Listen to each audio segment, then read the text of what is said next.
아 진짜. 야 정규 너. 네, 형님. 너 성수학관 조금 나왔다고 이제 위아래도 없냐? 선배한테 인사도 안 해? 무슨 소리예요? 제가 언제 인사를 안 했어요? 어쭈 눈을 왜 와. 선배한테 이렇게 대들고 그래? 네가 지금 짬밥이 지금 왜 그래? 왜 그래? 너 진짜 이상해졌다. 제가 언제 누나한테 대들었어요? 여러분 이러시면 안 돼요. 이야기해봐. 그러지 마. 성상당이잖아요. 너 이러지 좀 마요, 제발. 선생님 너 이러지 좀 마, 제발. 선생님 맞아. 내가 뭘? 선생님 오셨어. 아니, 선생님. 제가 뭘 맨날 대들었습니까? 예? 어머, 이거 선생님한테 오늘 대들고 정규 있어요. 이상해요, 저 선생님한테 선생님. 지금 눈을. 아니, 선생님. 아니, 제가 대들었습니까? 예? 아, 죄송합니다. 죄송합니다. 죄송합니다. 억울한 것이 있는데 하소연할 데가 없으면 정말 억울하죠. 아, 예. 네. 그렇죠. 그래서 사람들이 억울한데 하소연할 데 없으면 어디를 가는 겁니까? 산에 가는 한강. 한강 가신대요. 이렇게 한강 가신대. 속으로 법원이라고 얘기하는. 법원 가시고. 법원에 대나무 숲에 가서 나무라도 파고. 아, 저는 그렇게 그 마음 힘든 사람들이 저한테 많이 오더라고요. 왜? 모르겠어요. 제가 편한가 봐요. 말도 안 되는. 얼굴이 편한 건지. 어쨌든 누군가가 내게 찾아와가지고 자기 억울한 얘기를 한다고 하는 거는 정규 씨가 좋은 사람인 거예요. 그렇죠. 하긴 제 얼굴이 좀 호감이긴 해요. 그죠? 그만해라. 결국 지자랑. 여기까지 해. 제발! 편하지가 않아 편하지가. 오늘 수업 6기 8강 하나님의 일식. 가장 고통스러울 때는 언제냐? 지금이요. 지금. 오케이. 하나님이 나의 부르짖음에 귀를 기울이실까? 의심이 내게 생기는 거죠. 네. 그렇죠? 내가 아무리 하소연해도 하나님 침묵 안 들어주시는 거. 안 듣는 것처럼 느껴질 때가 있어요. 네. 욥의 경우가 바로 그러합니다. 나 너무 고통스러워요. 하나님, 왜 내가 이런 고통을 겪는지 설명해 주시면 좋겠습니다. 하고 말하는데 하나님은 전혀 아무 일도 없다는 듯 무심히 지나가고 있는 것이죠. 마치 겟세마네 동산에서 예수님이 기도하실 때 하나님, 할만하시거든 이 잔을 내게서 물려주십시오. 그렇게 말하잖아요. 네. 그리고 그 다음에 뭐라고 얘기하죠? 그러나 나의 원대로 마옵시고 아버지의 원대로 하옵소서 그러죠. 네. 그런데 이 기도 우리들이 한다름에 읽으면 안 돼요. 그렇죠? 할만하시거든 이 잔을 내게서 물려주십시오. 그러나 나의 원대로 마옵시고 이렇게 하면 믿음이 좋아 보이나 인간적이진 않아. 그렇죠. 네. 사실은 어떻습니까? 이 잔을 내게서 물려주십시오. 그럼 기다리는 거예요. 응답이 오기를. 그런데 안 들려와요. 응답이. 아, 예. 그렇죠? 예. 하나님이 너무나 무심하게 침묵하는 겁니다. 네. 그러면 내 마음속에 지금 어둠이 가득 차 있으면 저 별빛이라도 없으면 좋으련만 별빛은 여전히 찬란하게 빛나고 응? 밤동산의 풀벌레 울음소리든 들려오고 세상은 똑같은데 나만 홀로 괴로워하고 있는 겁니다. 그렇죠? 그런데 예수님은 뭘 안 거죠? 침묵도 응답인 것을 알았어요. 네. 때때로 침묵도 응답입니다. 예. 그래서 비로소 하신 말씀이 그러나 나의 원대로 마옵시고. 그러니까 이 두 마디 사이에는 어마어마한 시면과 괴로움이 있는 거죠. 네. 이거를 싹 치워놓고 이 잔을 내게서 물려주십시오. 그러나 내 뜻대로 마옵시고 이렇게 해야 믿음 좋은 것처럼 생각하면 안 된다 그 얘기예요. 그렇죠. 예. 그렇죠? 그런데 네, 진짜. 욥이 너무나 괴로워서 하나님께 자기를 하소연하고 있지만 하나님이 내 사정 들으시는 것 같지 않아. 오히려 폭풍으로 나를 치시고 까닭 없이 내 상처를 크게 하시는 것 같고 숨 돌릴 틈도 없이 나를 쓰라립게 만드는 것처럼 느낍니다. 억울합니다. 세상을 운행하는 것이 하나님이시라고 한다면 이럴 수는 없어요. 이러면 안 돼요. 그런데 하나님을 재판정에 세울 수도 없습니다. 이게 인간의 무력함입니다. 한계입니다. 그렇죠? 세상에는 여러분 설명할 수 없는 일들이 너무 많죠? 설명할 수 없는 부분들이 있어요. 내가 합리적 지성을 다 동원해봐도 나의 살아온 모든 경험들을 다 동원해서 생각해 보더라도 도저히 납득하지 못하고 시원하게 해결되지 않은 부분들이 있습니다. 사람들은 그 설명할 수 없는 부분을 설명할 수 없기에 뭐라고 말하냐면 운명이라고 말합니다. 그렇죠? 네. 운명. 운명이라고 하는 말이 좋은 말이에요, 나쁜 말이에요? 저는 나쁜 말일 것 같습니다. 그게 좀 이중적인 것 같아요. 어떨 때 좀 나쁠 때 말 쓸 때 보면요. 운명이라는 말을 고급스럽게 얘기하면 운명이라고 하지만 네. 할머니들이나 뭐 그런 분들 보면 팔자라는 말 그렇죠. 아이고, 내 같아서 팔자야. 저는 그 말이 참 좀 별로 마음에 팔자 들지 소관이야, 이런 네, 거. 마음에 네. 들지는 않아요. 운명이라고 하는 건 바꿀 수 없는 부분이죠. 네. 이것은 네. 바꿀 수 없는 부분은 어떻게 하는 게 좋아요? 이제 받아들여야죠. 받아들여야죠. 즐겨야죠. 그리스 사람들은 운명이라고 하는 걸 강하게 느꼈어요. 그래서 운명이라고 하는 것을 모이라라고 하는데 오이라? 모이라. 뭐야? 모이라라고 하는데 이 운명은요. 운명은 신들조차 바꿀 수가 없습니다. 신들조차 바꿀 수 없는 게 운명입니다. 그러므로 그리스적 사고에서는 지혜롭게 산다고 하는 것은 운명을 받아들이고 사는 겁니다. 그런데 기독교인들은 팔자소관이니 이런 말 잘 안 받아들이잖아요. 네. 그렇죠? 팔자소관 이런 말 잘 안 받아들입니다. 네. 왠지 불경한 말처럼 들리기 때문에 그렇습니다. 그래서 기독교인들은 이 운명이라고 하는 말 대신 다른 말을 하나 발견했습니다. 뭘까요? 섭리. 괜찮네. 하나님의 섭리라고 하는 것이죠. 네. 자, 그런데 이 섭리라고 하는 말도 좋게 잘 사용될 때는 좋은 말이나 지난 시간에 우리들이 얘기했던 것처럼 네가 불행을 겪는 것은 다 하나님의 섭리 가운데 일어나는 일이야 이렇게 말해버리면 네. 그 말이 폭력이 될 수 있는 거죠. 맞아요. 상처가 되죠. 그렇죠. 네네. 그래서 성경 공부를 하면서 여러분들이 늘 염두에 둬야 할 것은 뭐냐면 우리에게 익숙한 종교적인 언어를 누군가를 판단하기 위해 동원하는 일에 조심스러워야 한다 하는 얘기입니다. 예. 그래서 말은 두 가지가 있다고 얘기해요. 칼도 두 가지가 있습니다. 똑같은 칼도 요리사나 네. 외과 의사 손에 들려주면 좋은 맛있는 요리로 변하든지 아니면 병을 도려내는 살리는. 칼로 바뀝니다. 이걸 뭐라고 하냐면 활인검, 사람을 살리는 거예요. 그런데 강도나 네. 테러리스트의 손에 들린 칼은 죽이는. 누군가를 죽이죠. 예. 이건 살인검입니다. 사람을 죽이는 거죠. 그런데 우리는 칼 들고 누구 죽이진 않는데 말로 사람 맞아요. 그렇죠. 네. 말이 폭탄입니다. 맞아요. 말이 칼입니다. 진짜. 인생에 설명할 수 없는 부분들을 설명하기 위해서 하나님의 섭리 이렇게 말하고 있는데 그 섭리가 교리화 또 되기 시작하면 답답해지기 시작하는 것이죠. 네. 그래서 조심해야 된다고 얘기를 하는 거예요. 자, 나는 산다고 열심히 살아왔습니다. 정직하게 살려고 애를 썼습니다. 네. 깨끗하게 살려고 애썼습니다. 그런데 현실적으로 고통을 겪고 있습니다. 세상 사람들은 나를 바라보고 저 사람이 저런 고통을 겪고 있는 것은 까닭이 있을 거야 라고 보기 시작합니다.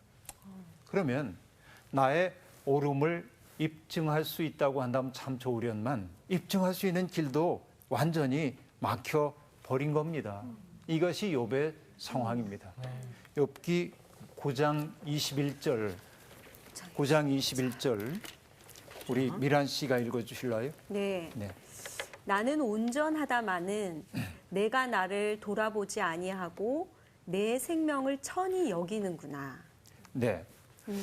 여기 보면 나는 온전하다마는 그렇게 말하고 있는데요. 새 번역을 보니까 여기를 뭐라고 번역해놨냐면 비록 내가 흠이 없다고 하더라도 나도 나 자신을 잘 모르겠고 다만 산다는 것이 싫을 뿐이다. 그렇게 번역해놨어요. 아니 번역이 너무 아우. 그렇죠. 확 와닿죠. 네. 확 와닿아요. 내가 흠이 없다고 할지라도 나를 알 수가 없어. 네. 자, 지난 시간에 우리가 했던 것은 어떤 얘기였냐면 낯익다고 느꼈던 하나님이 낯설어지는 경험이었었죠. 네. 그런데 하나님이 낯설어지자 세상이 낯설어졌고 나까지도 낯설어진 거예요. 그렇죠? 욥기는 지금 그 지점을 향해서 오고 있는 겁니다. 내가 의지하여 살고 있었던 모든 가치가 다 무너지자 삶은 혼돈 그 자체가 되어버린 겁니다. 그렇죠? 내가 든든하게 이게 터전이라고 생각하고 딛고 있던 것들이 흔들리는 거죠. 마치 여러분 옛날 우화에 그런 얘기 있죠. 어떤 사람이 섬에 표류해가지고 나무도 있고 그래서 집을 짓고 살았는데 나중에 보니까 집이 막 움직여요. 왜 그랬습니까?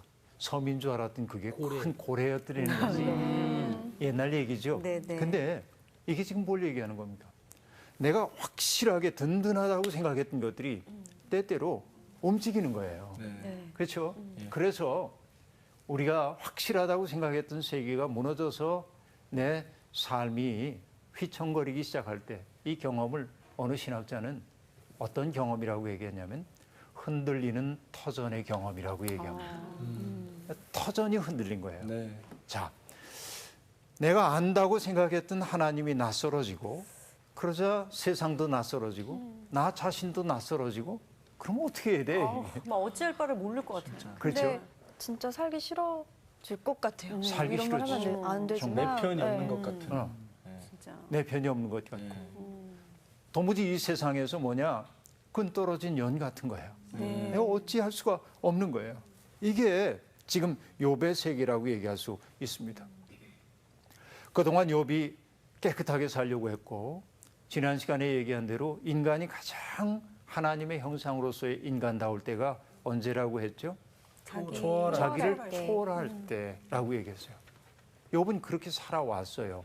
앞으로도 살펴보겠지만 그런데 그렇게 그가 살 수 있었던 것은 그의 뒤에서 자신을 뒷받침해주고 있는 윤리적 근거로서의 하나님이 계셨기 때문에 가능했어요. 그런데 그 하나님이 사라져버리고 만 겁니다. 그러니까 하나님이 사라진 것처럼 보이는 세상에서 욥이 지금 느끼고 있는 혼돈은 뭐냐? 온전한 자나 악한 자나 하나님 가리지 않고 멸망시키는 것으로 보이는 겁니다. 여러분 이게 너무 힘들죠. 이렇게 되면. 그렇죠? 22절 한번 보시겠어요? 22절 상훈 씨 한번 읽어주세요.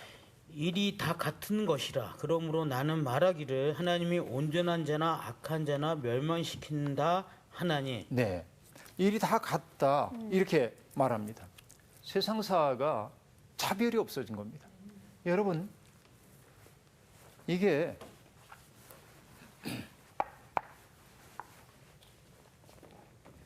우리가 차이와 차별 얘기를 이제 많이 하지만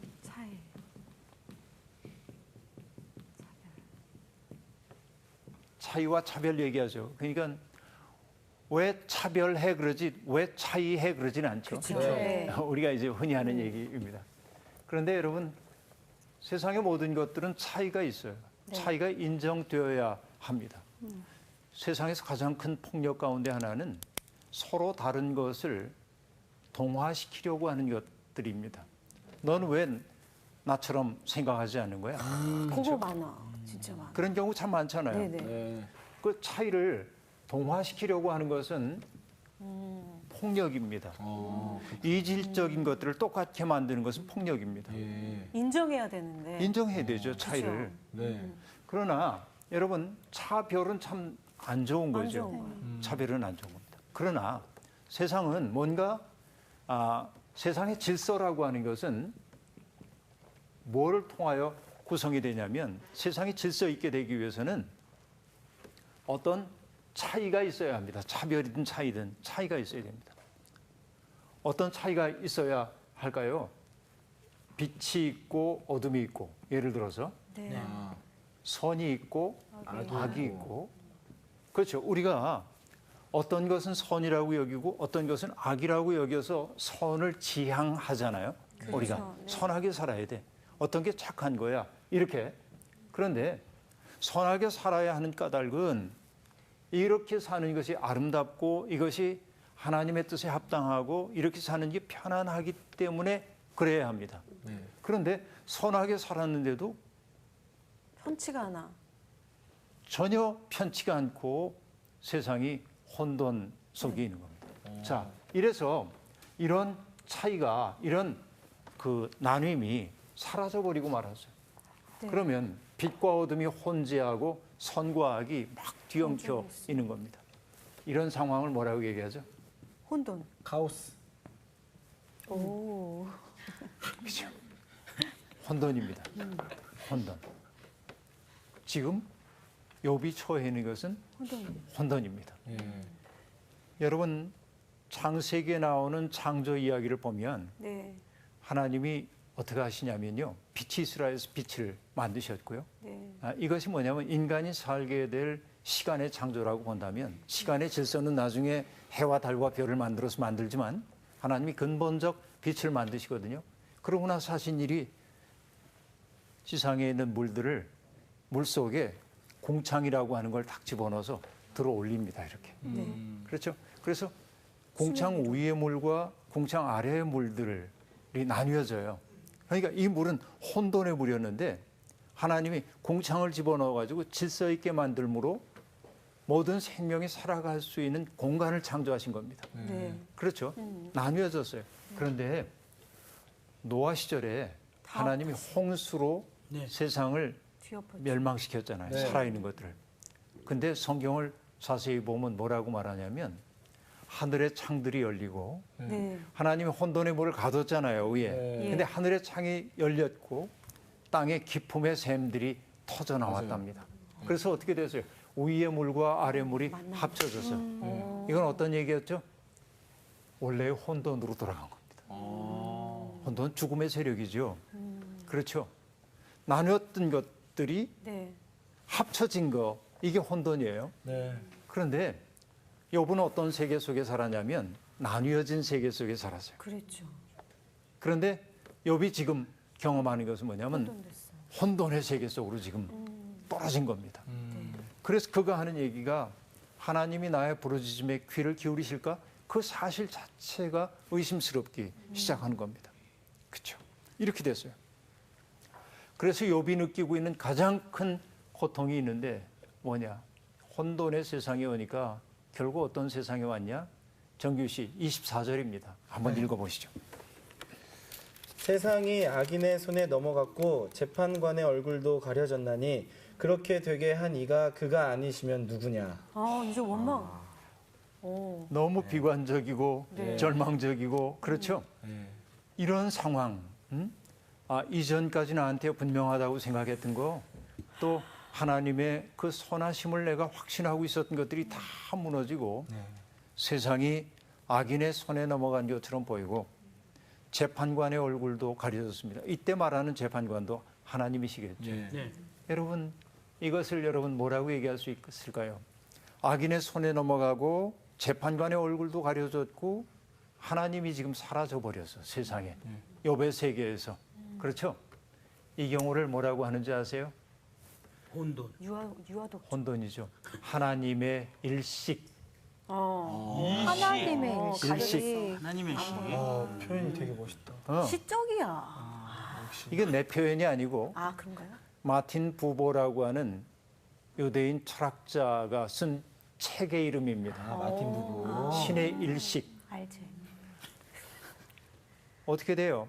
지구와 해 사이에 달이 들어와 가지고 달 그림자 때문에 해가 보이지 않게 된 거지. 그렇죠? 이것이 일식이죠. 그러니까 해가 원래 없는 건 아닌데 그렇죠. 없는 것처럼 보이기 시작한 겁니다.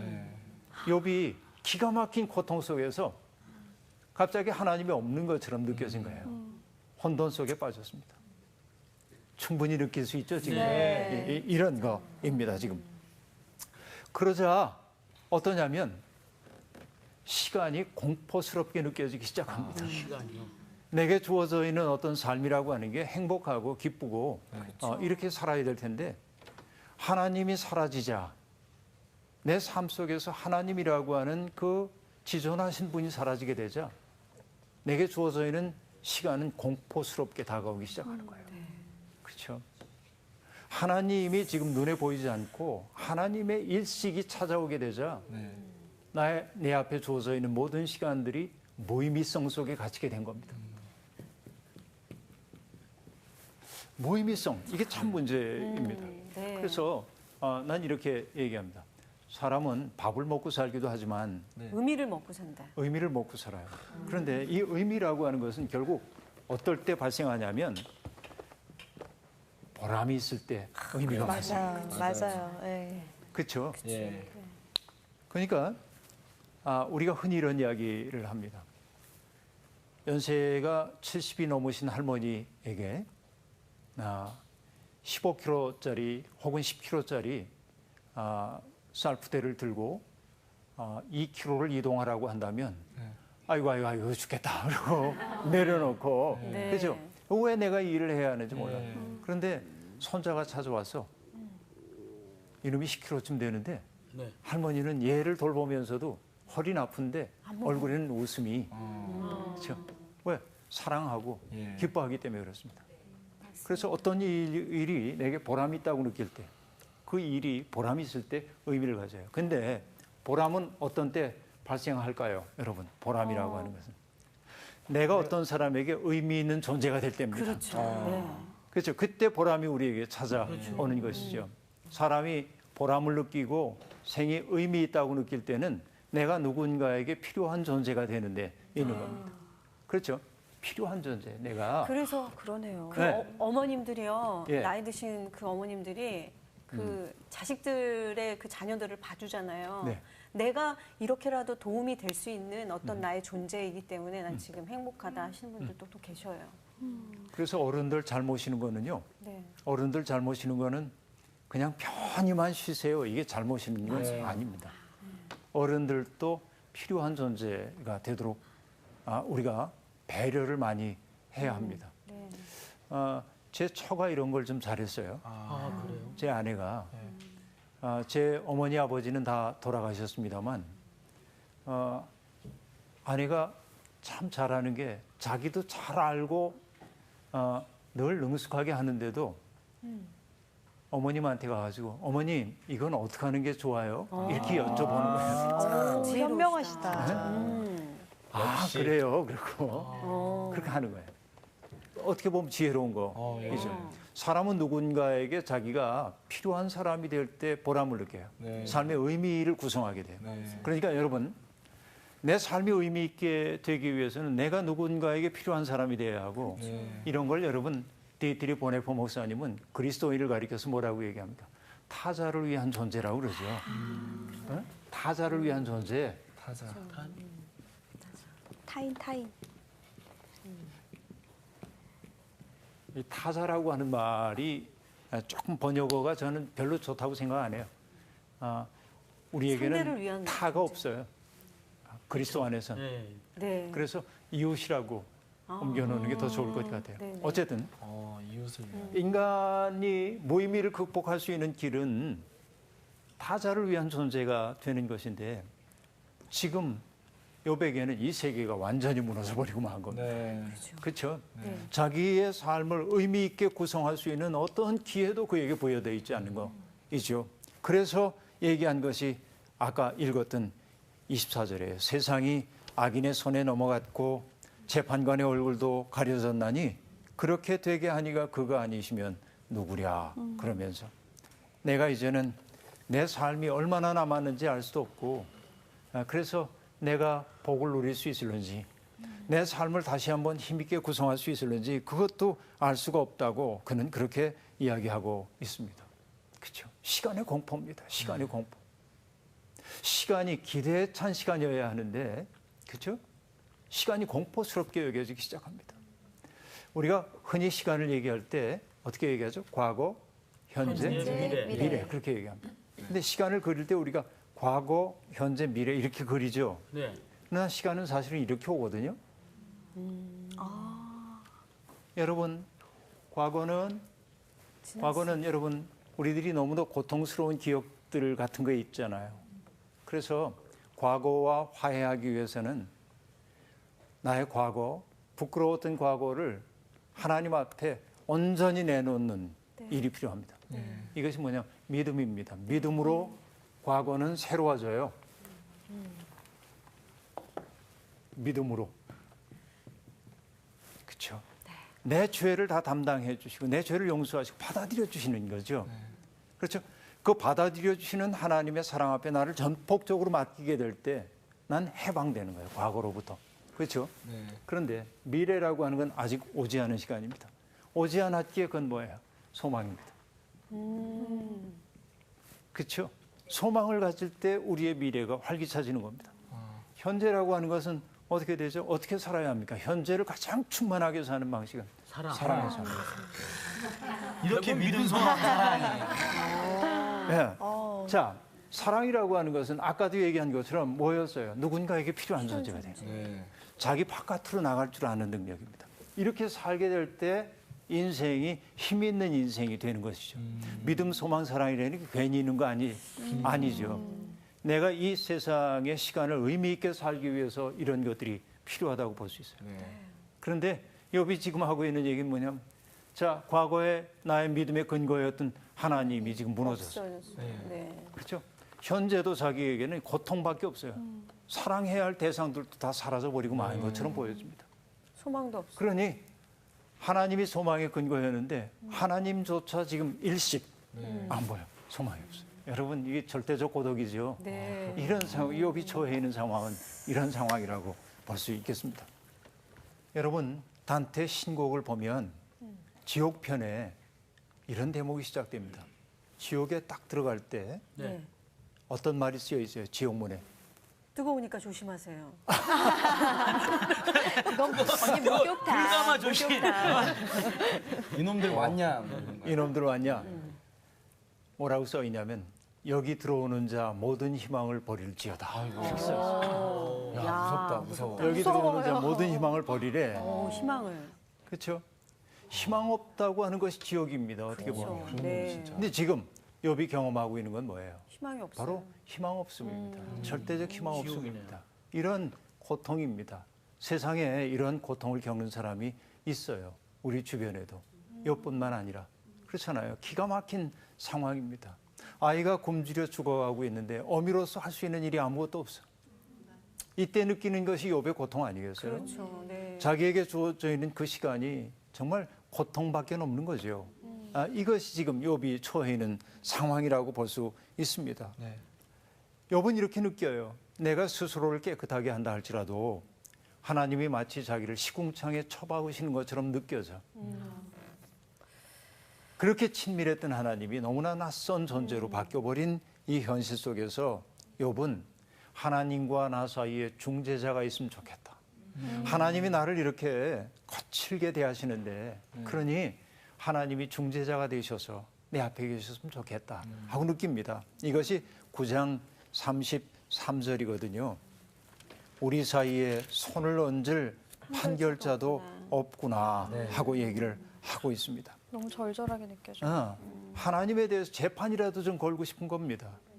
여러분 유대인들이 겪었던 근세에 가장 큰 비극과 시련이 있다고 한다면 뭐죠?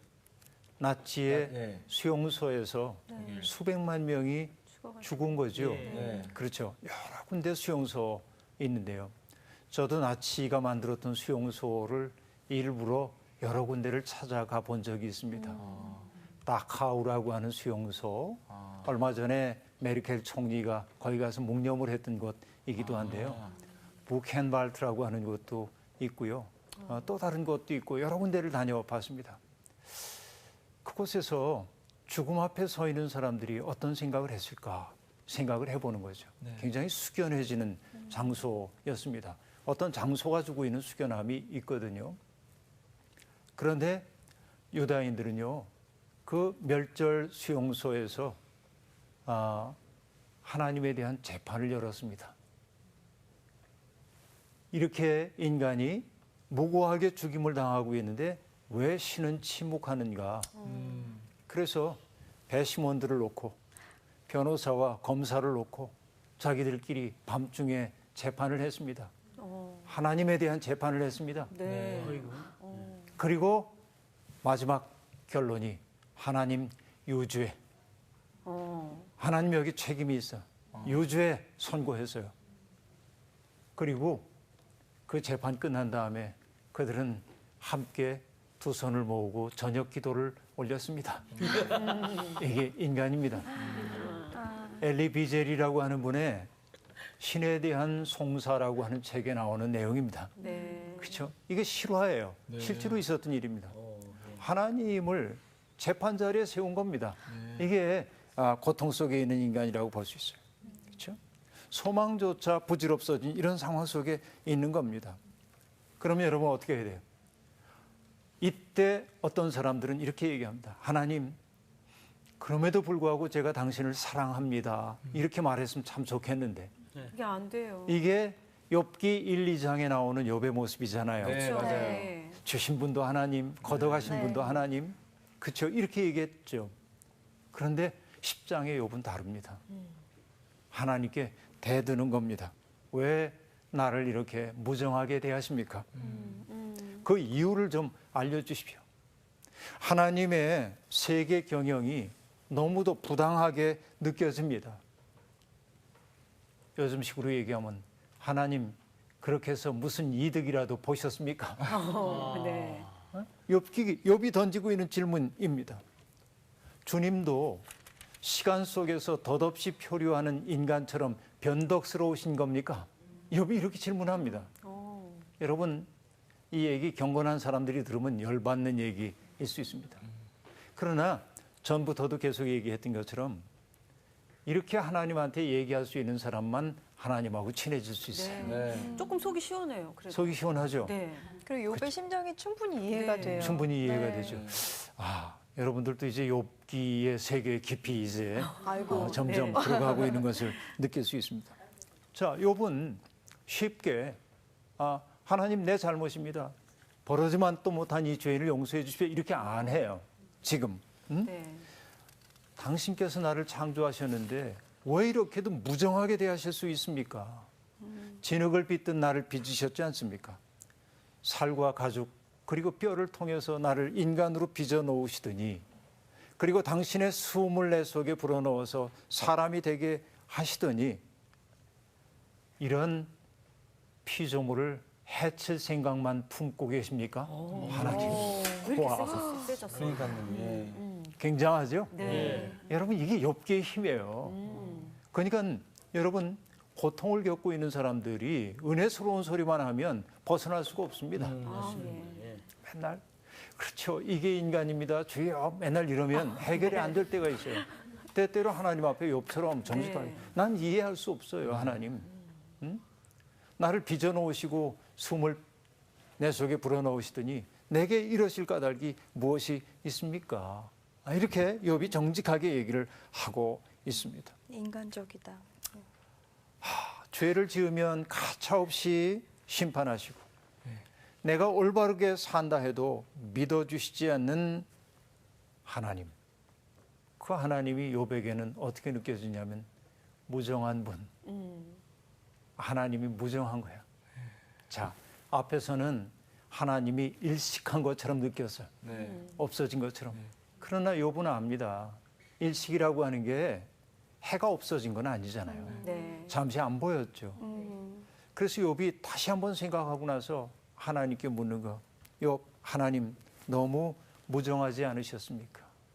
그러면 그 무정하신 하나님 앞에서 내가 할 수 있는 일 하나도 없습니다. 그렇죠. 그래서 욥이 얘기합니다. 내가 태어나지 않았더라면 제일 좋았을 것이고 그러나 기왕 태어났는데 이게 어쩔 수 없는 내 운명이라고 한다면 남아있는 세월이 얼마인지 모르지만 나를 좀 혼자 있게 내버려 두십시오. 하나님 나한테 관심 좀 끊어주세요. 나 너무 힘들어. 그렇죠? 그래서 잠시나마 평화를 누리게 해달라고 얘기하고 있습니다. 절대적 고독입니다. 안타깝지만 우리는 욥의 정직한 절망을 배울 수 있어야 합니다. 사람들이 절망을 극복하지 못하는 까닭은 정직하게 절망하지 않기 때문에 그렇습니다. 너무 쉽게 희망 쪽으로 달려가기 때문에 또 다른 절망이 그를 확고하게 붙잡아 가둘 때가 많습니다. 그렇죠? 정직하게 절망할 수 있는 사람만 정직하게 희망할 수 있습니다.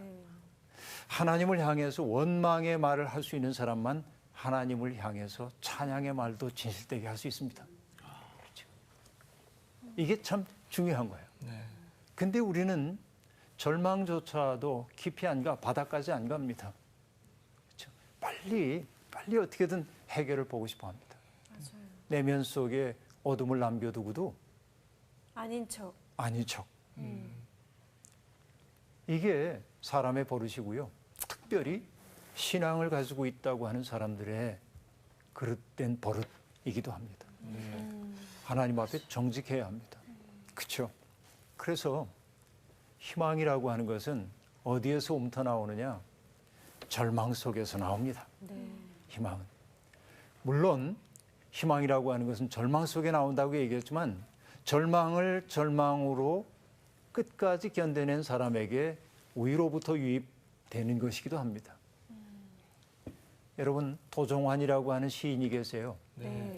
그 시인의 시 가운데 희망의 바깥은 없다 이런 제목의 시가 있습니다. 거기 일부를 읽어드릴게요.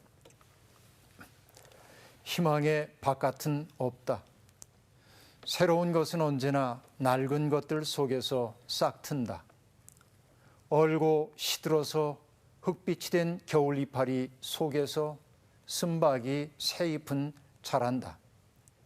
희망도 그렇게 쓰디쓴 향으로 제 속에서 자라는 것이다. 자, 일부를 읽었습니다만 참 기가 막힌 이야기입니다. 희망의 바깥은 없습니다. 새로운 것은 언제나 낡은 것들 속에서 싹 틉니다. 얼고 시들고 흙빛이 된 겨울 이파리 죽은 줄 알았는데 그 이파리를 뚫고 쓴바귀에 새 잎이 자라더라는 겁니다. 대단한 이야기이죠. 희망도 그렇게 해서 알싸한 향을 품고 우리에게 오는 겁니다. 그러나 여러분 제가 절망을 찬양하기 위해 이 자리에 서 있는 건 아닙니다. 정직하게 절망해야 한다고 얘기를 했는데 절망하되 하나님 안에서 절망하는 사람이 하나님 안에서 희망을 가질 수 있습니다. 그러니까 하나님과 무관하게 절망하는 사람들이 세상에 참 많은데 그렇지 않고 하나님 안에서 정직하게 절망할 줄 아는 사람들 우리들이 되어야 됩니다. 여러분 하나님은요 마음에도 없는 좋은 말만 하나님께 아뢰는 사람을 신뢰하고 사랑하기보다는 하나님 앞에서 정직하게 절망하고 자기의 마음을 토설할 줄 아는 사람을 더 기뻐하시는지도 모릅니다. 그렇죠. 그래서 여러분들도 오늘 욥이 우리에게 보여주고 있는 이러한 내면의 독백들, 고통들 이런 것들을 깊이 새기면서 욥이 정말 어려웠어라고 얘기할 것이 아니고 내 주변에 욥과 같은 처지에 있는 사람들은 없는지 하나님도 사라진 것처럼 보이고 자기의 삶의 의미도 사라졌고 자기 자신조차 낯설어졌고 세상에 어떤 희망도 없는 사람들이 있습니다. 우리 주변에는. 결국 욥기를 읽는다고 하는 것은 바로 우리 주변에 있는 그런 처지의 사람들을 둘러보고 아까 얘기한 대로 인간이 보람을 느끼는 것은 언제라고 얘기했죠? 누군가에게 필요한 존재가 되는 데 있다고 얘기했습니다. 욥에게 지금 필요한 것은 말없이 다가와 손 붙잡아주는 사람. 그 고통스러운 사람이 다가와가지고 그 길에서 울 수 있는 품이 되어주는 사람이 필요하잖아요. 이 시대의 욥들이 정말 많습니다. 교회는 바로 이 시대의 욥들을 품어줄 수 있는 품이 되어줘야 합니다. 이때 교회는 새로워질 거라고 생각합니다. 오늘 수업 여기서 마치겠습니다. 고맙습니다.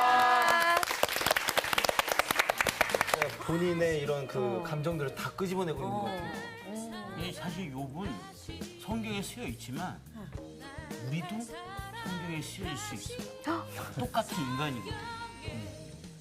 저는 근데 아까 거기서 딱 끊었어야 되는데 왜 끝이 이상해졌다. 그럴 수 있지. 는 것은 다 하나님의 섭리 가운데 일어나는 일이야. 이렇게 말해버리면 네. 그 말이 폭력이 될 수 있는 거죠. 맞아요. 상처가 되죠. 그렇죠. 네네. 그래서 성경 공부를 하면서 여러분들이 늘 염두에 두어야 할 것은 뭐냐면 우리에게 익숙한 종교적인 언어를 누군가를 판단하기 위해 동원하는 일에 조심스러워야 한다 하는 얘기입니다. 그래서 말은 두 가지가 있다고 얘기해요. 칼도 두 가지가 있습니다. 똑같은 칼도 요리사나 네. 외과 의사 손에 들려주면 좋은 맛있는 요리로 변하든지 아니면 병을 도려내는 살리는. 칼로 바뀝니다. 이걸 뭐라고 하냐면 활인검, 사람을 살리는 거예요. 그런데 강도나 네. 테러리스트의 손에 들린 칼은 죽이는. 누군가를 죽이죠. 이건 살인검입니다. 사람을 죽이는 거죠. 그런데 우리는 칼 들고 누구 죽이진 않는데 말로. 말로 사람 맞아요. 그렇죠. 네. 말이 폭탄입니다. 맞아요. 말이 칼입니다. 진짜. 인생에 설명할 수 없는 부분들을 설명하기 위해서 하나님의 섭리 이렇게 말하고 있는데 그 섭리가 교리화 또 되기 시작하면 답답해. 답답해지기 시작하는 것이죠. 네. 그래서 조심해야 된다고 얘기를 하는 거예요. 자, 나는 산다고 열심히 살아왔습니다. 정직하게 살려고 애를 썼습니다. 네. 깨끗하게 살려고 애썼습니다. 그런데 현실적으로 고통을 겪고 있습니다. 세상 사람들은 나를 바라보고 저 사람이 저런 고통을 겪고 있는 것은 까닭이 있을 거야 라고 보기 시작합니다. 그러면 나의 옳음을 입증할 수 있다고 한다면 참 좋으련만 입증할 수 있는 길도 완전히 막혀버린 겁니다. 이것이 욥의 상황입니다. 욥기 9장 21절 우리 미란 씨가 읽어주실래요? 네. 네. 나는 온전하다마는 내가 나를 돌아보지 아니하고 내 생명을 천히 여기는구나. 네. 여기 보면 나는 온전하다마는 그렇게 말하고 있는데요. 새 번역을 보니까 여기를 뭐라고 번역해 놨냐면 비록 내가 흠이 없다고 하더라도 나도 나 자신을 잘 모르겠고 다만 산다는 것이 싫을 뿐이다. 그렇게 번역해 놨어요. 아니 번역이 너무 그렇죠. 확 와닿죠. 와닿아요. 확 와닿아요. 내가 흠이 없다고 할지라도 나를 알 수가 없어. 네. 자, 지난 시간에 우리가 했던 것은 어떤 얘기였냐면 낯익다고 느꼈던 하나님이 낯설어지는 경험이었었죠. 네. 그런데 하나님이 낯설어지자 세상이 낯설어졌고 나까지도 낯설어진 거예요. 그렇죠. 욥기는 지금 그 지점을 향해서 오고 있는 겁니다. 내가 의지하여 살고 있었던 모든 가치가 다 무너지자 삶은 혼돈 그 자체가 되어버린 겁니다. 그렇죠. 내가 든든하게 이게 터전이라고 생각하고 딛고 있던 것들이 흔들리는 거죠. 마치 여러분 옛날 우화에 그런 얘기 있죠. 어떤 사람이 섬에 표류해가지고 나무도 있고 그래서 집을 짓고 살았는데 나중에 보니까 집이 막 움직여요. 왜 그랬습니까? 섬인 줄 알았던 그게 큰 고래였더라는 거지. 옛날 얘기죠. 네, 네. 근데 이게 지금 뭘 얘기하는 겁니까? 내가 확실하게 든든하다고 생각했던 것들이 때때로 움직이는 거예요. 네. 그렇죠? 그래서 우리가 확실하다고 생각했던 세계가 무너져서 내 삶이 휘청거리기 시작할 때 이 경험을 어느 신학자는 어떤 경험이라고 얘기했냐면 흔들리는 터전의 경험이라고 얘기합니다.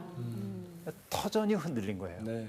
자, 내가 안다고 생각했던 하나님이 낯설어지고 그러자 세상도 낯설어지고 나 자신도 낯설어지고 그럼 어떻게 해야 돼? 막 어찌할 바를 모를 것 같아요. 그렇죠? 근데 진짜 살기 싫어질 것 같아요. 살기 이런 말 싫어지죠. 하면 안 되지만 내 편이 없는 네. 것 같은. 진짜. 내 편이 없는 것 같고 네. 도무지 이 세상에서 끈 떨어진 연 같은 거예요. 내가 어찌할 수가 없는 거예요. 이게 지금 욥의 세계라고 얘기할 수 있습니다. 그동안 욥이 깨끗하게 살려고 했고 지난 시간에 얘기한 대로 인간이 가장 하나님의 형상으로서의 인간다울 때가 언제라고 했죠? 자기를 초월할 때라고 얘기했어요. 욥은 그렇게 살아왔어요. 앞으로도 살펴보겠지만, 그런데 그렇게 그가 살 수 있었던 것은 그의 뒤에서 자신을 뒷받침해주고 있는 윤리적 근거로서의 하나님이 계셨기 때문에 가능했어요. 그런데 그 하나님이 사라져버리고 만 겁니다. 그러니까 하나님이 사라진 것처럼 보이는 세상에서 욥이 지금 느끼고 있는 혼돈은 뭐냐? 온전한 자나 악한 자나 하나님 가리지 않고 멸망시키는 것으로 보이는 겁니다. 여러분 이게 너무 힘들죠. 이렇게 되면. 그렇죠? 22절 한번 보시겠어요? 22절 상훈 씨 한번 읽어주세요. 일이 다 같은 것이라. 그러므로 나는 말하기를 하나님이 온전한 자나 악한 자나 멸망시킨다 하나니. 네, 일이 다 같다 이렇게 말합니다. 세상사가 차별이 없어진 겁니다. 여러분 이게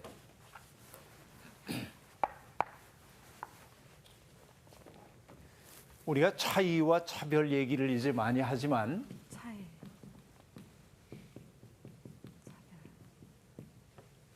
차이와 차별 얘기하죠. 그러니까 왜 차별해 그러지 왜 차이해 그러지는 않죠. 네. 우리가 이제 흔히 하는 얘기입니다. 그런데 여러분 세상의 모든 것들은 차이가 있어요. 차이가 인정되어야 합니다. 세상에서 가장 큰 폭력 가운데 하나는 서로 다른 것을 동화시키려고 하는 것들입니다. 너는 왜 나처럼 생각하지 않는 거야? 그거 많아. 진짜 많아. 그런 경우 참 많잖아요. 네네. 그 차이를 동화시키려고 하는 것은 폭력입니다. 이질적인 것들을 똑같게 만드는 것은 폭력입니다. 인정해야 되는데. 인정해야 되죠, 차이를. 그러나 여러분 차별은 참 안 좋은 거죠. 차별은 안 좋은 겁니다. 그러나 세상은 뭔가 세상의 질서라고 하는 것은 뭐를 통하여 구성이 되냐면 세상이 질서 있게 되기 위해서는 있는데요. 저도 나치가 만들었던 수용소를 일부러 여러 군데를 찾아가 본 적이 있습니다. 다카우라고 하는 수용소, 얼마 전에 메르켈 총리가 거기 가서 묵념을 했던 곳이기도 한데요. 부켄발트라고 하는 곳도 있고요. 또 다른 곳도 있고 여러 군데를 다녀봤습니다. 그곳에서 죽음 앞에 서 있는 사람들이 어떤 생각을 했을까 생각을 해보는 거죠. 굉장히 숙연해지는 장소였습니다. 어떤 장소가 주고 있는 숙연함이 있거든요. 그런데 유다인들은요, 그 멸절 수용소에서 하나님에 대한 재판을 열었습니다. 이렇게 인간이 무고하게 죽임을 당하고 있는데 왜 신은 침묵하는가? 그래서 배심원들을 놓고 변호사와 검사를 놓고 자기들끼리 밤중에 재판을 했습니다. 하나님에 대한 재판을 했습니다. 그리고 마지막 결론이 하나님 유죄. 하나님 여기 책임이 있어. 유죄 선고했어요. 그리고 그 재판 끝난 다음에 그들은 함께 두 손을 모으고 저녁 기도를 올렸습니다. 이게 인간입니다. 엘리 비젤이라고 하는 분의 신에 대한 송사라고 하는 책에 나오는 내용입니다. 그렇죠? 이게 실화예요. 실제로 있었던 일입니다. 하나님을 재판 자리에 세운 겁니다. 이게 고통 속에 있는 인간이라고 볼 수 있어요. 그렇죠? 소망조차 부질없어진 이런 상황 속에 있는 겁니다. 그러면 여러분 어떻게 해야 돼요? 이때 어떤 사람들은 이렇게 얘기합니다. 하나님, 그럼에도 불구하고 제가 당신을 사랑합니다. 이렇게 말했으면 참 좋겠는데.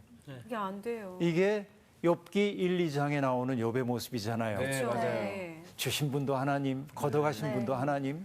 그렇죠? 이렇게 얘기했죠. 그런데 10장의 욥은 다릅니다. 하나님께 대드는 겁니다. 왜 나를 이렇게 무정하게 대하십니까? 그 이유를 좀 알려주십시오. 하나님의 세계 경영이 너무도 부당하게 느껴집니다. 요즘식으로 얘기하면 하나님 그렇게 해서 무슨 이득이라도 보셨습니까? 네. 욥이 던지고 있는 질문입니다. 주님도 시간 속에서 덧없이 표류하는 인간처럼 변덕스러우신 겁니까? 욥이 이렇게 질문합니다. 여러분, 이 얘기 경건한 사람들이 들으면 열받는 얘기일 수 있습니다. 그러나 전부터도 계속 얘기했던 것처럼 이렇게 하나님한테 얘기할 수 있는 사람만 하나님하고 친해질 수 있어요. 네. 조금 속이 시원해요. 그래도. 속이 시원하죠? 네. 그리고 욥의 심정이 충분히 이해가 네. 돼요. 충분히 이해가 네. 되죠. 여러분들도 이제 욥기의 세계에 깊이 이제 점점 들어가고 있는 것을 느낄 수 있습니다. 자, 욥은 쉽게 하나님 내 잘못입니다. 벌어지만 또 못한 이 죄인을 용서해 주십시오. 이렇게 안 해요. 지금. 네. 당신께서 나를 창조하셨는데 왜 이렇게도 무정하게 대하실 수 있습니까? 진흙을 빚듯 나를 빚으셨지 않습니까? 살과 가죽 그리고 뼈를 통해서 나를 인간으로 빚어 놓으시더니 그리고 당신의 숨을 내 속에 불어넣어서 사람이 되게 하시더니 이런 피조물을 해칠 생각만 품고 계십니까? 하나님. 왜 이렇게 세졌어요? 그러니까요. 예. 굉장하죠? 네. 여러분 이게 욥기의 힘이에요. 그러니까 여러분 고통을 겪고 있는 사람들이 은혜스러운 소리만 하면 벗어날 수가 없습니다. 네. 맨날 그렇죠. 이게 인간입니다. 주여 맨날 이러면 해결이 안 될 때가 있어요. 때때로 하나님 앞에 욥처럼 정직하게 난 이해할 수 없어요. 하나님. 나를 빚어놓으시고 숨을 내 속에 불어넣으시더니 내게 이러실 까닭이 무엇이 있습니까? 이렇게 욥이 정직하게 얘기를 하고 있습니다. 인간적이다. 죄를 지으면 가차없이 심판하시고 내가 올바르게 산다 해도 믿어주시지 않는 하나님. 그 하나님이 욥에게는 어떻게 느껴지냐면 무정한 분. 하나님이 무정한 거야. 자, 앞에서는 하나님이 일식한 것처럼 느꼈어요. 네. 없어진 것처럼. 그러나 욥은 압니다. 일식이라고 하는 게 해가 없어진 건 아니잖아요. 네. 잠시 안 보였죠. 그래서 욥이 다시 한번 생각하고 나서 하나님께 묻는 거. 욥, 하나님 너무 무정하지 않으셨습니까? 그러면 그 무정하신 하나님 앞에서 내가 할 수 있는 일 하나도 없습니다. 그렇죠. 그래서 욥이 얘기합니다. 내가 태어나지 않았더라면 제일 좋았을 것이고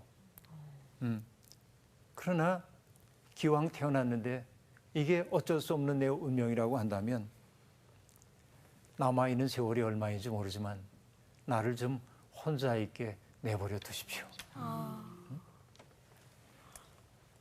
하나님 나한테 관심 좀 끊어주세요.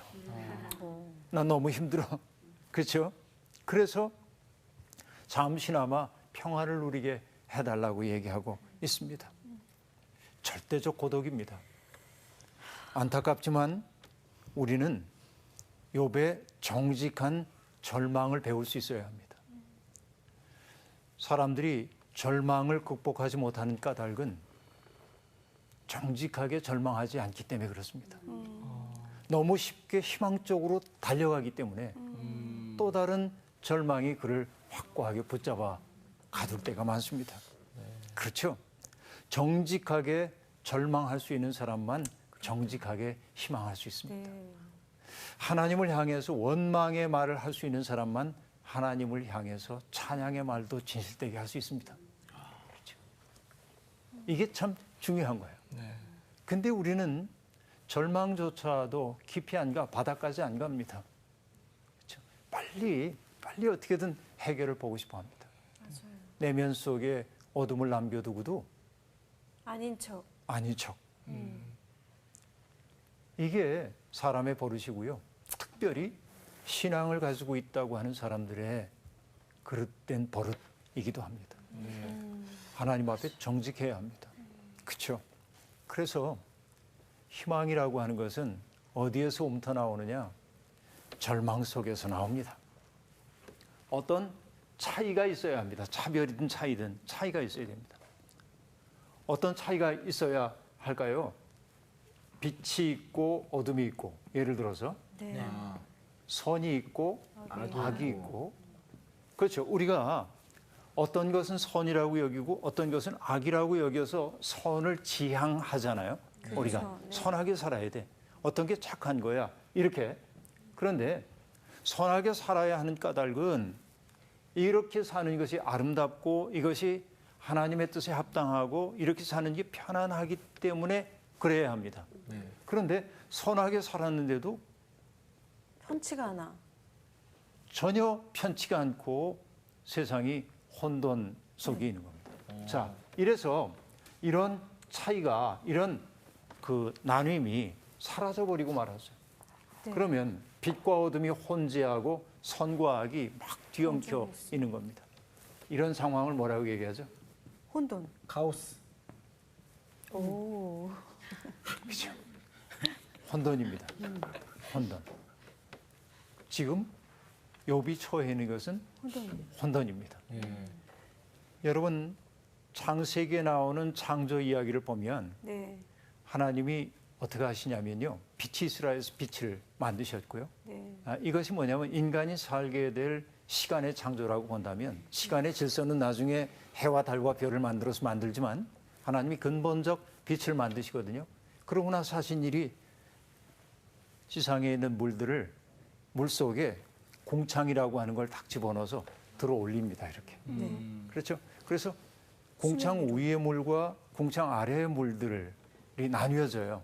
그러니까 이 물은 혼돈의 물이었는데 하나님이 공창을 집어넣어가지고 질서 있게 만들므로 모든 생명이 살아갈 수 있는 공간을 창조하신 겁니다. 네. 그렇죠? 나뉘어졌어요. 그런데 노아 시절에 하나님이 홍수로 네. 세상을 뒤엎어. 멸망시켰잖아요. 네. 살아있는 것들을. 근데 성경을 자세히 보면 뭐라고 말하냐면 하늘의 창들이 열리고 네. 하나님이 혼돈의 물을 가뒀잖아요. 위에. 네. 근데 하늘의 창이 열렸고 땅의 기품의 샘들이 터져 나왔답니다. 그래서 어떻게 됐어요? 위의 물과 아래 물이 합쳐졌어요. 이건 어떤 얘기였죠? 원래의 혼돈으로 돌아간 겁니다. 혼돈 죽음의 세력이죠. 그렇죠. 나눴던 것들이 네. 합쳐진 거, 이게 혼돈이에요. 네. 그런데 욥은 어떤 세계 속에 살았냐면 나뉘어진 세계 속에 살았어요. 그랬죠. 그런데 욥이 지금 경험하는 것은 뭐냐면 혼돈됐어. 혼돈의 세계 속으로 지금 떨어진 겁니다. 그래서 그가 하는 얘기가 하나님이 나의 부르짖음에 귀를 기울이실까? 그 사실 자체가 의심스럽기 시작하는 겁니다. 그렇죠? 이렇게 됐어요. 그래서 욥이 느끼고 있는 가장 큰 고통이 있는데 뭐냐? 혼돈의 세상에 오니까 결국 어떤 세상에 왔냐? 정규 씨 24절입니다. 한번 읽어보시죠. 세상이 악인의 손에 넘어갔고 재판관의 얼굴도 가려졌나니 그렇게 되게 한 이가 그가 아니시면 누구냐. 아, 이제 원망. 오. 너무 비관적이고 네. 절망적이고 그렇죠? 이런 상황, 이전까지 나한테 분명하다고 생각했던 거, 또 하나님의 그 선하심을 내가 확신하고 있었던 것들이 다 무너지고 세상이 악인의 손에 넘어간 것처럼 보이고 재판관의 얼굴도 가려졌습니다. 이때 말하는 재판관도 하나님이시겠죠. 네. 여러분, 이것을 여러분 뭐라고 얘기할 수 있을까요? 악인의 손에 넘어가고 재판관의 얼굴도 가려졌고 하나님이 지금 사라져 버려서 세상에 욥의 세계에서. 그렇죠? 이 경우를 뭐라고 하는지 아세요? 혼돈. 유아독. 혼돈이죠. 하나님의 일식. 하나님의 일식. 하나님의 시. 아, 표현이 되게 멋있다. 시적이야. 이게 내 표현이 아니고 아, 그런가요? 마틴 부보라고 하는 유대인 철학자가 쓴 책의 이름입니다. 마틴 부부. 신의 일식. 알지. 어떻게 돼요? 지구와 해 사이에 달이 들어와 가지고 달 그림자 때문에 해가 보이지 않게 된 거지. 그렇죠? 이것이 일식이죠. 그러니까 해가 원래 없는 건 아닌데 그렇죠. 없는 것처럼 보이기 시작한 겁니다. 욥이 기가 막힌 고통 속에서 갑자기 하나님이 없는 것처럼 느껴진 거예요. 혼돈 속에 빠졌습니다. 충분히 느낄 수 있죠, 지금. 이런 거입니다, 지금. 그러자 어떠냐면 시간이 공포스럽게 느껴지기 시작합니다. 시간이요. 내게 주어져 있는 어떤 삶이라고 하는 게 행복하고 기쁘고 이렇게 살아야 될 텐데 하나님이 사라지자 내 삶 속에서 하나님이라고 하는 그 지존하신 분이 사라지게 되자 내게 주어져 있는 시간은 공포스럽게 다가오기 시작하는 거예요. 그렇죠? 하나님이 지금 눈에 보이지 않고 하나님의 일식이 찾아오게 되자 내 앞에 주어져 있는 모든 시간들이 무의미성 속에 갇히게 된 겁니다. 무의미성, 이게 참 문제입니다. 네. 그래서 난 이렇게 얘기합니다. 사람은 밥을 먹고 살기도 하지만 의미를 먹고 산다. 의미를 먹고 살아요. 그런데 이 의미라고 하는 것은 결국 어떨 때 발생하냐면 보람이 있을 때 의미가 발생해요. 맞아요. 예. 그렇죠? 예. 그러니까 우리가 흔히 이런 이야기를 합니다. 연세가 70이 넘으신 할머니에게 15kg짜리 혹은 10kg짜리 쌀부대를 들고 2km를 이동하라고 한다면 아이고 죽겠다 그러고 내려놓고 네. 그죠? 왜 내가 이 일을 해야 하는지 몰라요. 그런데 손자가 찾아와서 이놈이 10kg쯤 되는데 네. 할머니는 얘를 돌보면서도 허리는 아픈데 얼굴에는 웃음이 그렇죠? 왜? 사랑하고 예. 기뻐하기 때문에 그렇습니다. 그래서 어떤 일이 내게 보람이 있다고 느낄 때 그 일이 보람이 있을 때 의미를 가져요. 근데 보람은 어떤 때 발생할까요? 여러분, 보람이라고 하는 것은 내가 어떤 사람에게 의미 있는 존재가 될 때입니다. 그렇죠. 네. 그렇죠. 그때 보람이 우리에게 찾아오는 것이죠. 사람이 보람을 느끼고 생에 의미 있다고 느낄 때는 내가 누군가에게 필요한 존재가 되는데 있는 겁니다. 그렇죠. 필요한 존재. 내가 그래서 그러네요. 그 네. 어머님들이요. 예. 나이 드신 그 어머님들이 그 자식들의 그 자녀들을 봐주잖아요. 네. 내가 이렇게라도 도움이 될 수 있는 어떤 나의 존재이기 때문에 난 지금 행복하다 하시는 분들도 또 계셔요. 그래서 어른들 잘 모시는 거는요. 네. 어른들 잘 모시는 거는 그냥 편히만 쉬세요. 이게 잘 모시는 건 아닙니다. 어른들도 필요한 존재가 되도록 우리가 배려를 많이 해야 합니다. 네. 제 처가 이런 걸 좀 잘했어요. 그래요? 제 아내가 제 어머니 아버지는 다 돌아가셨습니다만 아내가 참 잘하는 게 자기도 잘 알고 늘 능숙하게 하는데도 어머님한테 가가지고 어머님 이건 어떻게 하는 게 좋아요? 이렇게 여쭤보는 거예요. 현명하시다. 그래요. 그러고 그렇게 하는 거예요. 어떻게 보면 지혜로운 거이죠. 사람은 누군가에게 자기가 필요한 사람이 될 때 보람을 느껴요. 네. 삶의 의미를 구성하게 돼요. 네. 그러니까 여러분 내 삶이 의미 있게 되기 위해서는 내가 누군가에게 필요한 사람이 돼야 하고 이런 걸 여러분 디트리 보네포 목사님은 그리스도인을 가리켜서 뭐라고 얘기합니까? 타자를 위한 존재라고 그러죠. 타자를 위한 존재. 타자. 타인. 이 타자라고 하는 말이 조금 번역어가 저는 별로 좋다고 생각 안 해요. 상대를 우리에게는 위한 타가 존재. 없어요. 그리스도 안에서는. 네. 네. 그래서 이웃이라고 옮겨놓는 게 더 좋을 것 같아요. 네네. 어쨌든 이웃을 위한. 인간이 무의미를 극복할 수 있는 길은 타자를 위한 존재가 되는 것인데 지금 요백에는 이 세계가 완전히 무너져버리고 만 겁니다. 네. 그렇죠? 네. 자기의 삶을 의미 있게 구성할 수 있는 어떤 기회도 그에게 부여되어 있지 않는 거이죠. 그래서 얘기한 것이 아까 읽었던 24절이에요. 세상이 악인의 손에 넘어갔고 재판관의 얼굴도 가려졌나니 그렇게 되게 하니가 그가 아니시면 누구랴 그러면서 내가 이제는 내 삶이 얼마나 남았는지 알 수도 없고 그래서 내가 복을 누릴 수 있을는지 내 삶을 다시 한번 힘있게 구성할 수 있을는지 그것도 알 수가 없다고 그는 그렇게 이야기하고 있습니다. 그렇죠? 시간의 공포입니다. 시간의 공포. 시간이 기대에 찬 시간이어야 하는데 그렇죠? 시간이 공포스럽게 여겨지기 시작합니다. 우리가 흔히 시간을 얘기할 때 어떻게 얘기하죠? 과거, 현재, 미래 그렇게 얘기합니다. 근데 시간을 그릴 때 우리가 과거, 현재, 미래 이렇게 그리죠. 네. 그러나 시간은 사실은 이렇게 오거든요. 여러분, 과거는 여러분 우리들이 너무도 고통스러운 기억들 같은 거 있잖아요. 그래서 과거와 화해하기 위해서는 나의 과거, 부끄러웠던 과거를 하나님 앞에 온전히 내놓는 일이 필요합니다. 이것이 뭐냐? 믿음입니다. 믿음으로 과거는 새로워져요.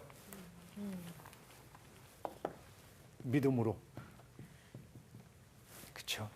내 죄를 다 담당해 주시고 내 죄를 용서하시고 받아들여 주시는 거죠. 그렇죠?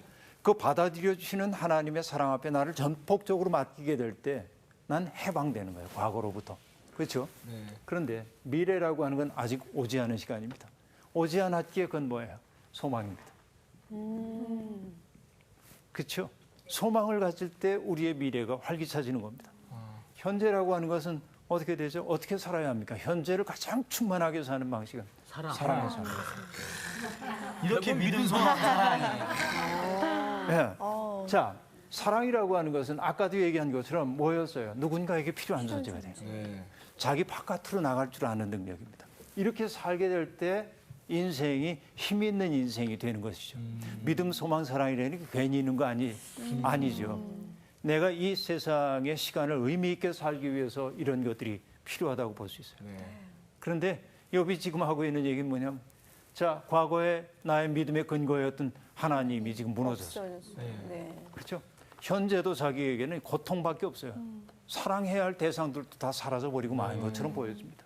소망도 없어. 그러니 하나님이 소망의 근거였는데 하나님조차 지금 일식 안 보여요. 소망이 없어요. 여러분 이게 절대적 고독이죠. 이런 상황, 욥이 처해 있는 상황은 이런 상황이라고 볼 수 있겠습니다.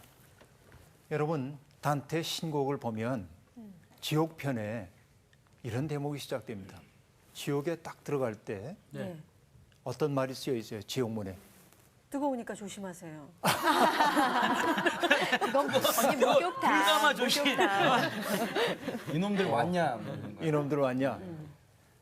뭐라고 써 있냐면 여기 들어오는 자 모든 희망을 버릴지어다. 이렇게 써 있어요. 야, 무섭다, 무서워. 여기 들어오는 자 모든 희망을 버리래. 희망을. 그렇죠? 희망 없다고 하는 것이 지옥입니다. 어떻게 보면. 네. 근데 지금 욥이 경험하고 있는 건 뭐예요? 희망이 없어요. 바로 희망 없음입니다. 절대적 희망 없음입니다. 이런 고통입니다. 세상에 이런 고통을 겪는 사람이 있어요. 우리 주변에도. 욥뿐만 아니라. 그렇잖아요. 기가 막힌 상황입니다. 아이가 굶주려 죽어가고 있는데 어미로서 할 수 있는 일이 아무것도 없어. 이때 느끼는 것이 욥의 고통 아니겠어요? 그렇죠. 네. 자기에게 주어져 있는 그 시간이 정말 고통밖에 없는 거죠. 이것이 지금 욥이 처해 있는 상황이라고 볼 수 있습니다. 욥은 이렇게 느껴요. 내가 스스로를 깨끗하게 한다 할지라도 하나님이 마치 자기를 시궁창에 쳐박으시는 것처럼 느껴져. 그렇게 친밀했던 하나님이 너무나 낯선 존재로 바뀌어버린 이 현실 속에서 욥은 하나님과 나 사이에 중재자가 있으면 좋겠다. 하나님이 나를 이렇게 거칠게 대하시는데 그러니 하나님이 중재자가 되셔서 내 앞에 계셨으면 좋겠다 하고 느낍니다. 이것이 9장 33절이거든요. 우리 사이에 손을 얹을 판결자도 없구나 하고 얘기를 하고 있습니다. 너무 절절하게 느껴져요. 하나님에 대해서 재판이라도 좀 걸고 싶은 겁니다. 여러분, 유대인들이 겪었던 근세에 가장 큰 비극과 시련이 있다고 한다면 뭐죠? 나치의 수용소에서 수백만 명이 죽은 거죠. 그렇죠. 여러 군데 수용소. 아 진짜 야 정규 너 형님. 너 성수학관 조금 나왔다고 이제 위아래도 없냐? 선배한테 인사도 안 해? 무슨 소리예요? 제가 언제 인사를 안 했어요? 어쭈 눈에 왜 와 선배한테 이렇게 대들고 그래? 네가 지금 짬밥이 지금 왜 그래? 왜 그래? 너 진짜 이상해졌다. 제가 언제 눈에 대들었어요? 여러분 이러시면 안 돼요. 이야기해봐. 그러지 마. 성상당이잖아. 나도 이러지 좀 마요, 제발. 나도 이러지 좀 마, 제발요. 선생님 맞아. 내가 뭘? 선생님 오셨어. 아니 선생님, 제가 뭘 맨날 대들었습니까? 예? 어머 이거 선생님한테 오늘 대들고 정규 있어요. 이상해요, 저 선생님한테 선생님. 지금 눈을 아니 선생님, 아니 제가 대들었습니까? 아, 죄송합니다. 죄송합니다. 억울한 것이 있는데 하소연할 데가 없으면 정말 억울하죠. 네. 그렇죠. 그래서 사람들이 억울한데 하소연할 데 없으면 어딜 가는 겁니까? 산에 가는 한강. 아, 한강 가신대요. 여기 한강 가신대. 속으로 법원이라고 얘기하는. 법원 가시고. 법원에 대나무 숲에 가서 나무라도 파고. 아 저는 그렇게 그 마음 힘든 사람들이 저한테 많이 오더라고요. 왜? 모르겠어요. 제가 편한가 봐요. 네. 말도 안 되는. 얼굴이 편한 건지. 어쨌든 누군가가 내게 찾아와가지고 자기 억울한 얘기를 한다고 하는 거는 정규 씨가 좋은 사람인 거예요. 그렇죠. 하긴 제가 얼굴이 좀 호감이긴 해요. 그죠? 그만해라. 결국 지자랑. 여기까지 해. 제발! 편하지가 않아, 편하지가. 오늘 수업 욥기 8강 하나님의 일식. 가장 고통스러울 때는 언제냐? 지금이요. 지금. 오케이. 하나님이 나의 부르짖음에 귀를 기울이실까? 의심이 내게 생기는 거죠. 네. 그렇죠? 내가 아무리 하소연해도 하나님 침묵 안 들어주시는 거. 안 듣는 것처럼 느껴질 때가 있어요. 네. 욥의 경우가 바로 그러합니다. 나 너무 고통스러워요. 하나님, 왜 내가 이런 고통을 겪는지 설명해 주시면 좋겠습니다. 네. 하고 말하는데 하나님은 전혀 아무 일도 없다는 듯 무심히 지나가고 있는 것이죠. 마치 겟세마네 동산에서 예수님이 기도하실 때 하나님, 할만하시거든 이 잔을 내게서 물려주십시오. 그렇게 말하잖아요. 네. 그리고 그 다음에 뭐라고 얘기하죠? 그러나 나의 원대로 마옵시고 하나님의 뜻. 아버지의 원대로 하옵소서 그러죠. 네. 그런데 이 기도 우리들이 한다름에 읽으면 안 돼요. 그렇죠? 할만하시거든 이 잔을 내게서 물려주십시오. 그러나 나의 원대로 마옵시고 이렇게 하면 믿음이 좋아 보이나 인간적이지는 않아. 그렇죠. 네. 사실은 어떻습니까? 이 잔을 내게서 물려주십시오. 그럼 기다리는 거예요. 응답이 오기를. 그런데 안 들려와요. 응답이. 아, 예. 그렇죠? 예. 하나님이 너무나 무심하게 침묵하는 겁니다. 네. 그러면 내 마음속에 지금 어둠이 가득 차 있으면 저 별빛이라도 없으면 좋으련만 별빛은 여전히 찬란하게 빛나고 응? 밤동산에 풀벌레 울음소리든 들려오고 세상은 똑같은데 나만 홀로 괴로워하고 있는 겁니다. 그렇죠? 그런데 예수님은 뭘 안 거죠? 침묵도 응답인 것을 알았어요. 네. 때때로 침묵도 응답입니다. 예. 그래서 비로소 하신 말씀이 그러나 나의 원대로 마옵시고. 그러니까 이 두 마디 사이에는 어마어마한 시면과 괴로움이 있는 거죠. 네. 이거를 싹 치워놓고 이 잔을 내게서 물려주십시오. 그러나 내 뜻대로 마옵시고 이렇게 해야 믿음 좋은 것처럼 생각하면 안 된다 그 얘기예요. 그렇죠. 예. 그렇죠? 그런데 네, 진짜. 욥이 너무나 괴로워서 하나님께 자기를 하소연하고 있지만 하나님이 내 사정 들으시는 것 같지 않아. 오히려 폭풍으로 나를 치시고 까닭 없이 내 상처를 크게 하시는 것 같고 숨 돌릴 틈도 없이 나를 쓰라립게 만드는 것처럼 느낍니다. 억울합니다. 세상을 운행하는 것이 하나님이시라고 한다면 이럴 수는 없어요. 이러면 안 돼요. 그런데 하나님을 재판정에 세울 수도 없습니다. 이게 인간의 무력함입니다. 한계입니다. 그렇죠? 세상에는 여러분 설명할 수 없는 일들이 너무 많죠? 설명할 수 없는 부분들이 있어요.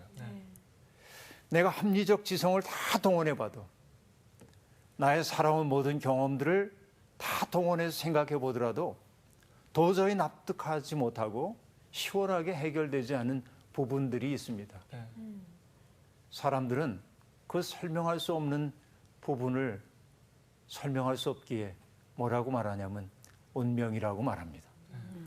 그렇죠? 예. 운명. 운명이라고 하는 말이 좋은 말이에요? 나쁜 말이에요? 저는 나쁜 말일 것 같습니다. 그게 좀 이중적인 것 같아요. 어떨 때 좀 나쁠 때 말 쓸 때 보면요. 운명이라는 말을 고급스럽게 얘기하면 운명이라고 하지만 네.